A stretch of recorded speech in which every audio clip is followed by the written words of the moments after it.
Miser sur l'espoir pour renforcer la résilience afin de se relever de la Covid-19, reconstruire durablement, répondre aux besoins de la planète, respecter les droits des personnes et revitaliser l'Organisation des Nations Unies.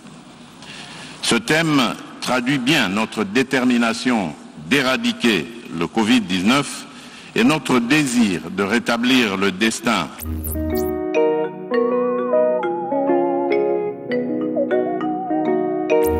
Il y a lieu de constater malheureusement que le mal est encore loin d'être éradiqué. Des chercheurs africains de renommée mondiale en sciences médicales ont proposé une gamme de remèdes efficaces contre le coronavirus qui méritent d'être soutenus par notre organisation mondiale et les institutions scientifiques spécialisées.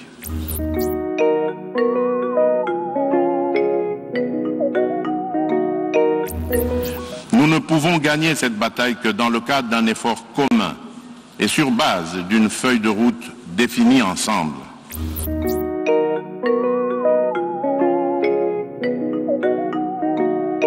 Je lance un appel à la communauté internationale en général et aux amis de l'Afrique en particulier de soutenir le programme d'accélération de l'adaptation en Afrique, AAA en sigle, dirigé par le Global Center Adaptation et la Banque africaine de développement, programme qui entend mobiliser 25 milliards de dollars américains en 5 ans pour aider l'Afrique à supporter le choc des changements climatiques.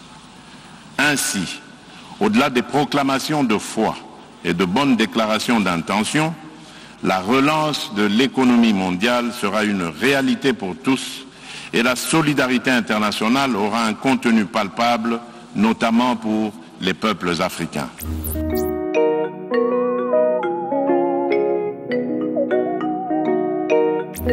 L'Afrique n'a pas besoin d'aumône. Elle se bat pour conquérir des espaces de liberté et d'action dans un monde toujours en compétition afin de se forger un destin meilleur et d'apporter davantage sa contribution au progrès général de l'humanité.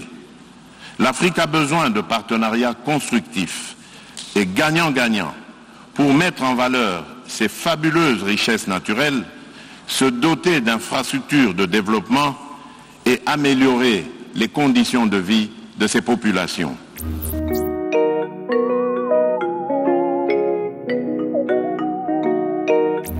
L'Afrique refuse de servir de base arrière au terrorisme international.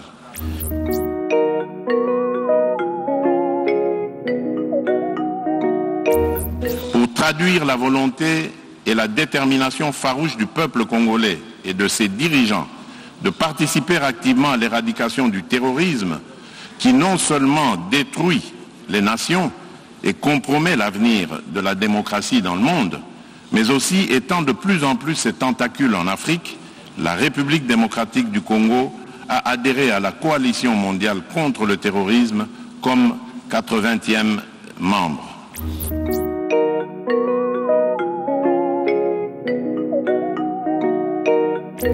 C'est pourquoi, lorsque les États africains sont déstabilisés ou menacés de déstabilisation, notamment par le terrorisme, l'ONU a le devoir de les soutenir activement dans leur combat héroïque pour le bien-être de l'humanité, au-delà des déclarations de compassion et d'intention, peu suivies des faits sur le terrain.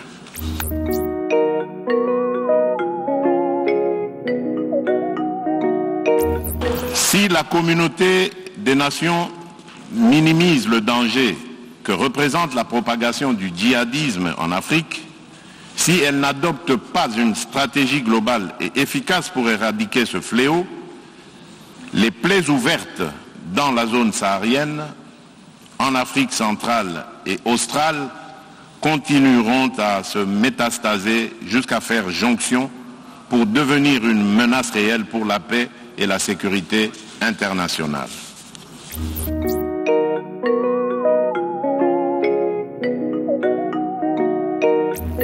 Les peuples africains et leurs dirigeants sont suffisamment conscients de ce que le développement de leur continent relève de leurs responsabilités exclusives et dépend de l'intégration de leurs pays respectifs dans une zone de libre-échange.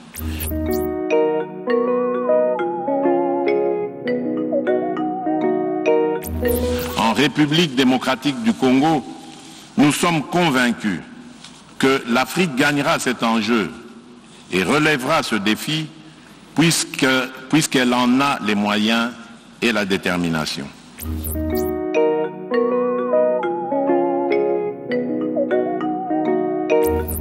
Le règlement pacifique des différends entre États, dans le cadre des institutions et mécanismes propres au continent, selon l'option levée par l'Union africaine qui veut qu'aux problèmes africains, il y ait des réponses africaines.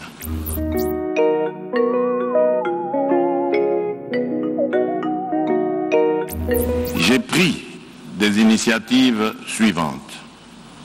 L'organisation de négociations de Kinshasa en avril dernier et les consultations directes avec les plus hautes autorités des trois pays par moi-même lors de ma tournée diplomatique du mois de juin dans leurs capitales respectives.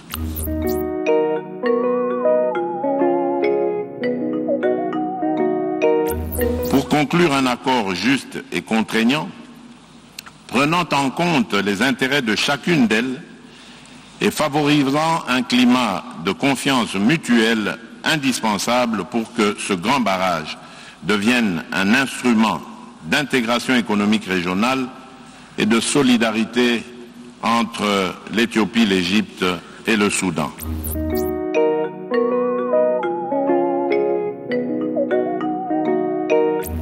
Ces derniers temps, des crises politiques ont éclaté dans quelques États en Afrique. Ces crises ne peuvent pas occulter les énormes progrès accomplis par la majorité des pays africains en matière de démocratie et de bonne gouvernance.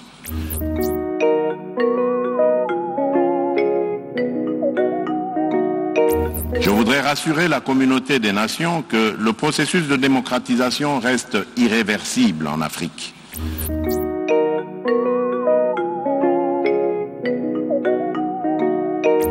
Les soubresauts du moment ne sont que les avatars d'un processus démocratique laborieux, certes, mais qui se construit avec le temps et pierre par pierre.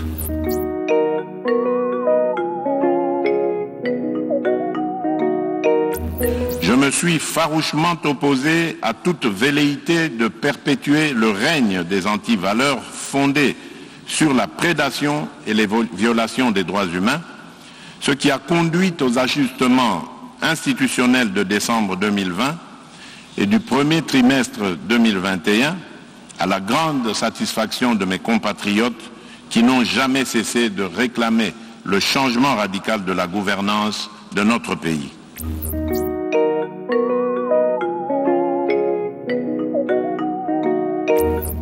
Puisque l'amélioration des recettes internes est une de nos priorités, et le gouvernement de la République démocratique du Congo conduit, depuis mon avènement à la tête du pays, une politique rigoureuse de lutte contre la corruption, les détournements de deniers publics et l'impunité. Les résultats sont déjà perceptibles avec l'augmentation substantielle de recettes depuis le second trimestre de cette année.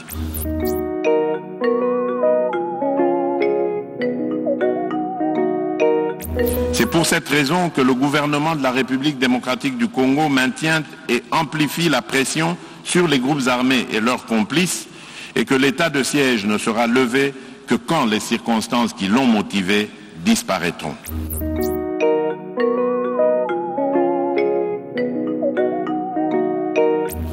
Il est essentiel que l'application à la République démocratique du Congo des mesures de notification préalable au comité des sanctions de l'ONU, imposé par le paragraphe 5 de la résolution 1807 pour toute importation d'effets militaires par le gouvernement de mon pays ou toute prestation d'assistance, conseil ou formation liée aux activités militaires des forces armées et de sécurité de la République démocratique du Congo soit levé. Et ce, d'autant plus que le gouvernement a la mission constitutionnelle d'assurer la sécurité des personnes et des biens sur toute l'étendue du territoire national.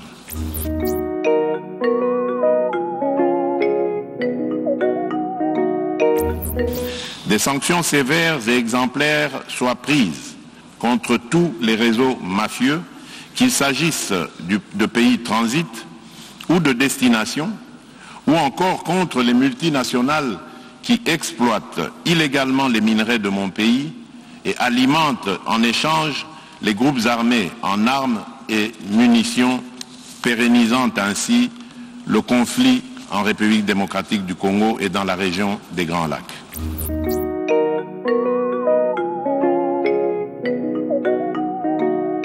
Le retrait de la MONUSCO soit progressif, responsable et ordonné.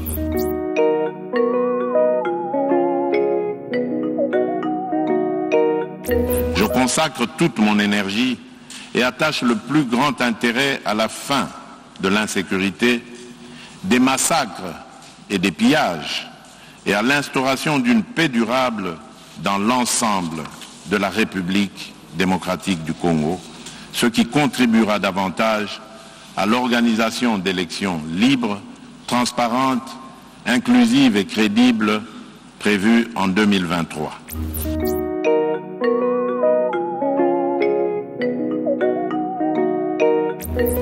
On ne l'aura jamais assez répété. Il s'agit d'une question d'efficacité de l'ONU et de justice à rendre à un continent, mieux à un pan entier de l'humanité dont le rôle ne cesse de s'accroître chaque jour davantage dans la conduite des affaires internationales.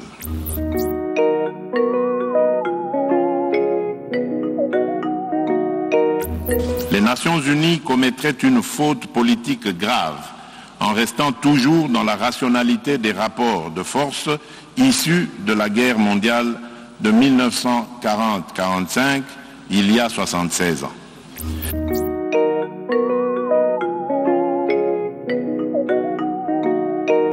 Il s'agit de représenter l'Afrique par 2 sièges supplémentaires dans la catégorie des membres non permanents et de 2 autres dans celle des membres permanents avec les mêmes droits, y compris celui de veto, les mêmes privilèges et obligations que ceux des membres permanents actuels.